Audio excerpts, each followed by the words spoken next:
If you've ever wondered the history of your home, well, there's one person you gotta meet. Hi there, I'm Brian Hartig with the Brownstone Detectives. This is my house. Come on in. He's cracking cold case mysteries one brownstone at a time. I met the detective here at his home in Bed-Stuy, where he says it all began. It all started when we bought this house. I wasn't planning on starting the Brownstone Detectives. I was planning on just buying a house to live in, an old house. I like history. And we started a renovation, and from that, things started falling out of the walls. I started doing research on who had lived in this house. I started putting it all together.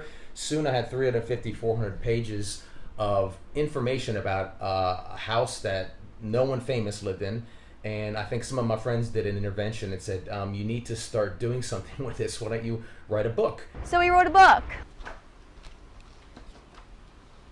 And then the phone started to ring. At that point, I decided there was probably something here. He now spends his days researching, interviewing, and collecting as many facts, photographs, and documents that he can. One day, I found a piece of paper sticking out of the corner, and I gently pulled it out. I could tell it was very old, and it turned out to be a report card from 1950. Right behind those two windows, the casket sat for the wake, and a reporter came in and interviewed the gentleman whose partner had just died.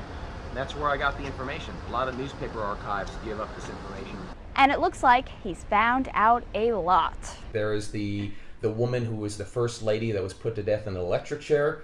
Teddy Roosevelt refused to stop the execution. He was the governor at the time. They said, you will never become elected again. He becomes president.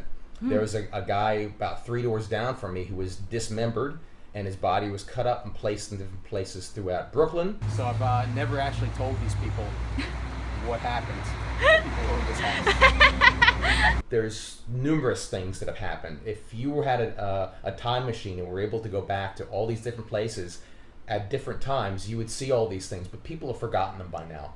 But now it's important to me to be able to bring these back, to go back in time and snatch them back and present them again, because they're very valid. They're things that happened in this area. He's now researched 20 homes, and he has a handful of others in the works. If you're interested in learning more, go to brownstonedetectives.com and tweet me at Diana Blass. Does your home have a story?